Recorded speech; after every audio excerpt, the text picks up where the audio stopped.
بسم الله الرحمن الرحیم. سلامونه دوستانو، بیا هم ښه راغلاست. زما د ننني لیکچر موضوع چې دا هغه مډیل 4 querying multiple tables دي. د هغې دوهم لیسنس چې کوم دا querying with inner join، یعنی د inner join په مرسته queries لیکل یا query کول. د دغه لیسنس objectives چې کوم دي هغه describe inner joins، یعنی inner joins بیانول یا هغې وضاحت کول، هغه باندې پوهیدل دي. دوهم چې دا write queries using inner joins، د inner joins په مرسته queries لیکل، ډیټا رااخیستل د ټیبلونو څخه. دریم چې کوم دا describe the syntax of inner join، د inner join syntax باندې پوهیدل یا هغې بیانول یا هغې وضاحت کول دي.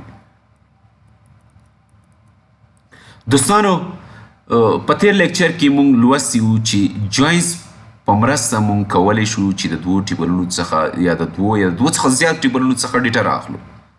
او د جوینز مختلف ډولونه وو، لکه څنګه چې تاسو ولل چې هغې څخه یو انر جوین وو، فل جوینز وو، سیلف جوین وو، کراس جوین وو.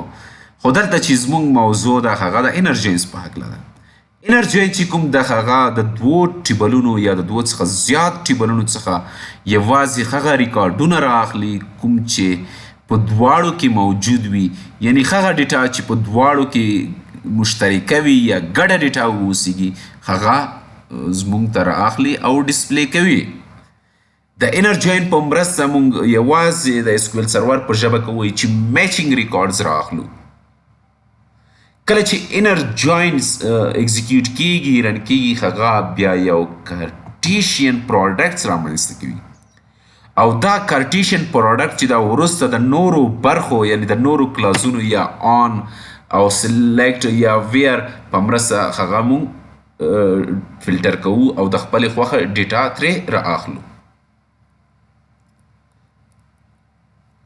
تیر لیکچر کې هم موږ لوستي وو چې د جوینز دوه سینټیکس وو، یو چې و نهاتیه وو او یو چې و آنسی اسکویل 92 وو.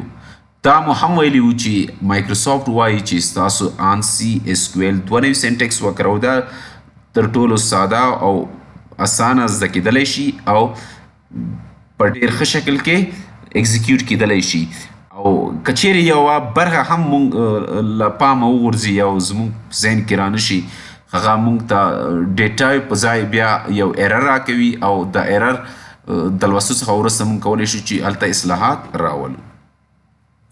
دوستانو بیا هم دلته زه سلیکټ کلاس چې د سینټیکس له مخې لومړی باید ولیکل شي او هغې څخه وروسته فرام د فرام کلاس څخه وروسته جوین کلاس باید ولیکل شي.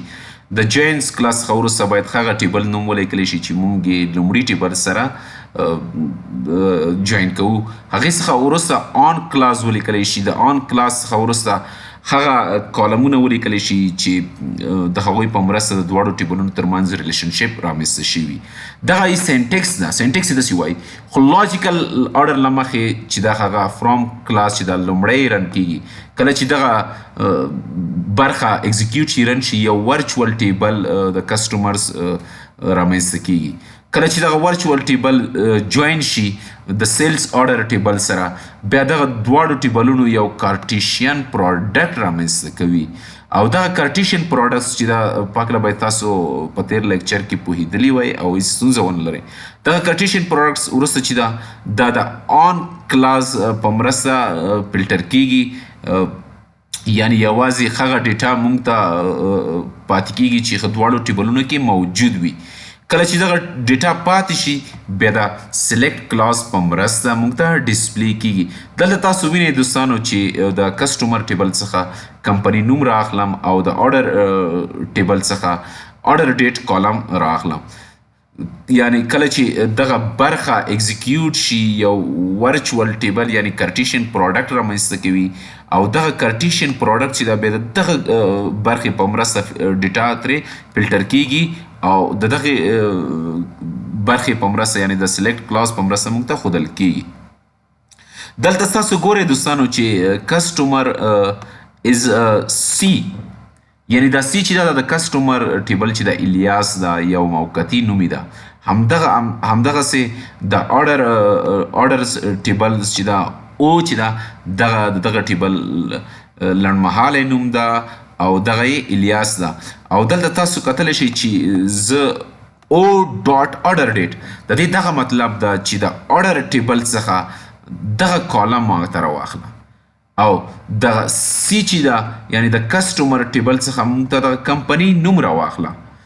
او دلته تاسو کتلی شئ چې د ریلیشنشپ چې دپاره چې کوم کلمونه موږ کارولی دي هغه د کسټمر ټیبل څخه چې ده کسټ آی ډي او د order ټیبل څخه چې ده کسټ آی ډي یعنی دلته دغه کسټمر کسټ آی ډي چې ده پرایمري کې ده او په order ټیبل کې چې ده هلته کسټ آی ډي چې ده دغه فارن کې ده. دوستانو زو اس کیو ایل سرور ته عملا دغه کار ګورو. دلته هم همغه کویری ده چې کوم ستاسو په تیر کې ولیدل او دغه کویری کله چې زه اکزیکیوټ کوم لومړی دغه برخه اکزیکیوټ کیږي یعنی دغه کله چې برخه اکزیکیوټ شوي یو ورچوال ټیبل رامنځته کیږي او د انر جوین په مرسته دغه ورچوال ټیبل چې دا جوین کیږي او د order ټیبل سره کله چې دغه جوین شو یعنی یو کارټیشین پروډکټس رامنځته کیږي او دغه کارټیشین پروډکټس چې دا بیا د آن کلاس په مرسته فلټر کیږي یوازې هغه ډیټا ترې راخیستل کیږي یا پاتې کیږي چې دواړو ټیبلونو کې موجوده وي یا مشترکه وي او وروسته بیا موږ ته د سلیکټ کلاس په مرسته ډسپلی کیږي که زه دغه کویری چې دا اکزیکیوټ کوم تاسو ووینئ چې موږ ته دغه ریکارډ راواخیستل شو.